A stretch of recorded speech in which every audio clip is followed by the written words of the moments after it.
안녕하세요. 지친 일상의 지식과 문화의 쉼터가 되어주는 시간 뷰쌤의 DJ 생선입니다.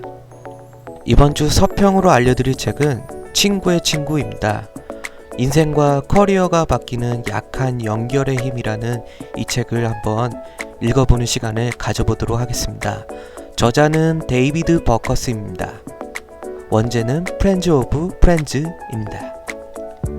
서평에 앞서 레인메이커에 대해 짚어보는 시간을 가져보도록 하겠습니다.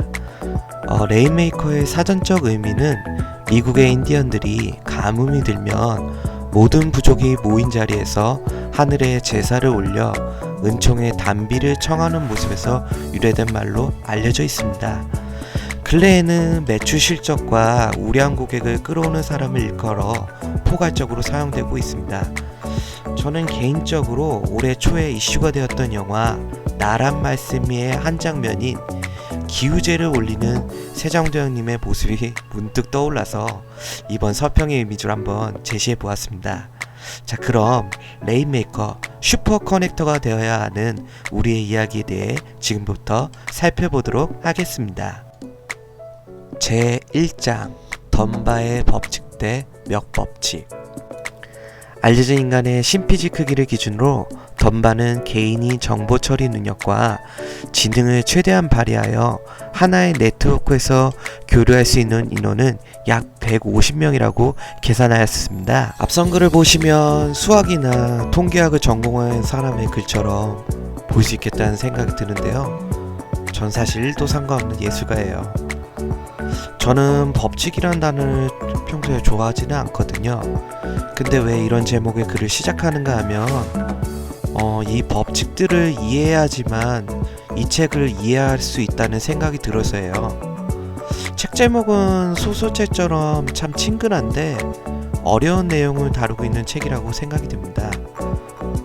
저의 카카오톡 저장된 친구 목록이 지금 약 137명 정도인데요. 13명 정도 차이 나는데 덴바의 숫자인 150과 약간 근사치로 유사하죠. 순전히 저의 호기심으로 지금 발견한 쾌거라서 이 글을 쓰면서 혼자 자아자찬하고 있는데요. 사실은 137명과 연락을 또 긴밀하게 하고 있지는 않아요. 손에 꼽아보니 한 30명 내외의 사람들과 연락하고 있는 것 같습니다. 네트워크에서 멱법칙을 존재하는 것을 연구한 사람들이 있었는데요. 1990년대 초에 바라바시와 엘버트라는 분이 계십니다. 우리가 지금 인터넷 쓰고 있는 WW 월드와이드웹 같은 기술 네트워크를 연구하고 계셨는데요. 우리가 쉽게 접근하는 온라인 인맥과 이른바 케빈 베이컨의 6단계의 법칙도 멱분포 곡선을 따른다고 합니다. 제2장 1000명의 남자와 잔 패기 구겐하임은 슈퍼 커넥터인가? 화가는 아니지만 패기 구겐하임을 빼고 현대 미술의 폭을 좁히면서 미국 미술을 논할 수는 없습니다. 그녀의 주변에는 늘 예술가들이 있었고 사실 그녀의 남선 평력과 미술 수집으로 당시 화가들은 먹고 살아갈 수 있었는데요. 또한 1, 2차 세계대전을 치르면서 유럽 중심의 예술의 헤게모니가 미국으로 기속되는데 막강한 영향을 행사한 인물이 바로 패기 구겐하임입니다. 벤자민 구겐하임의 둘째 딸로 태어났으며 그 당시 모든 재산을 남동생 윌리엄에게 물려주고 나서 독립을 시작하였다고 합니다. 서점 아르바이트를 하면서 미국을 대표하는 조지아 오키프를 만났고요. 그러면서 미술에 대해 눈을 뜨기 시작하였고 미술작품 콜렉팅을 시작하게 되었습니다. 마르셀 디샹이나 만레이 같은 작가들은 그녀를 직접 전시회와 작업실을 데리고 다니면서 미술의 지식을 늘리는 데 큰 도움을 주었는데요.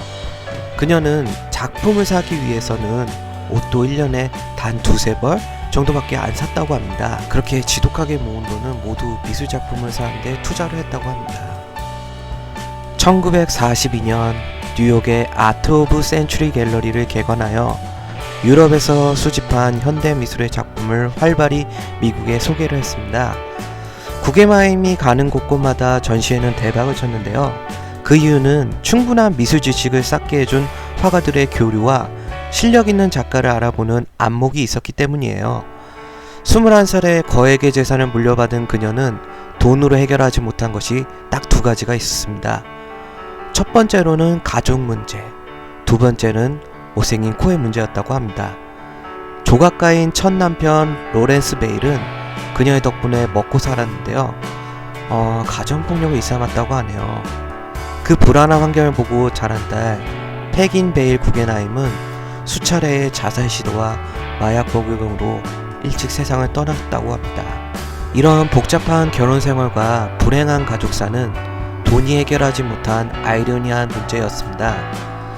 구겐하임은 자신이 남자와의 문제로 불운한 것은 오로지 못생긴 코 때문이라고 믿었는데요. 그것 때문에 오히려 더 난잡한 성생활을 시작되었다고 합니다. 기록에 따르면 그녀는 1000명 이상의 남자와 관계를 맺었다고 하는데요. 수많은 화가들과 관계를 맺으면서 가난한 유럽 화가들을 미국으로 데려오는 촉매제 역할을 하였습니다. 그녀가 미국으로 돌아와서 키운 화가들 가운데서는 현대 미술에 큰 획을 그은 사람들이 대다수입니다. 대표적인 작가로는 윌렘 드쿠닌, 마크 로스코, 알렉산더 칼더, 한스 호프만 등이 있으며 특히 무명의 알코올 중독자인 잭슨 폴록을 세계적인 스타로 키워낸 장본인이기도 합니다. 위에 언급한 작가들은 미술 교과서에서도 빠지지 않고 등장하는 작가인데요. 구겐하임의 슈퍼 커넥트 역할이 참 놀라울 따름이에요. 세상에 한 명의 작가도 키워내기 힘든데 참 대단한 인맥이죠. 이상으로 친구의 친구에 대한 저의 간략한 정리를 마치도록 하겠습니다. 현재 우리가 살아가고 있는 세계를 흔히들 복잡계라고 부르고 있습니다. 복잡계의 내용은 차후 서평에서도 차차 설명드리겠는데요. 책 블랙스완을 읽고 체인지 그라운드의 싱큐베이션에 참여하게 된 경우도 모두 친구의 친구들 덧대기였는데요. 우습게도 지금 책의 이름과도 비슷하게 되었네요. 항상 깨어있고 의식적으로 항상 노력하기 위해 이 서평과 유튜브를 운영 중에 있습니다. 이 책을 읽으면서 제 나름대로의 슈퍼 커넥터에 대해 짧게 정리해 보았고요. 조금 더 슈퍼 커넥터가 되고 싶다는 간절함이 지금도 이 가슴속에 피어오르는 것 같습니다. 제가 읽은 책을 통해 앞으로도 구독자 여러분에게 그림과 책을 알려주고 또 서로 이야기해드리고 그러고 싶네요. 지금까지 긴 영상 시청해주셔서 정말 감사합니다. 전 다음 시간에도 즐거운 서평을 가지고 다시 돌아오도록 하겠습니다. 감사합니다.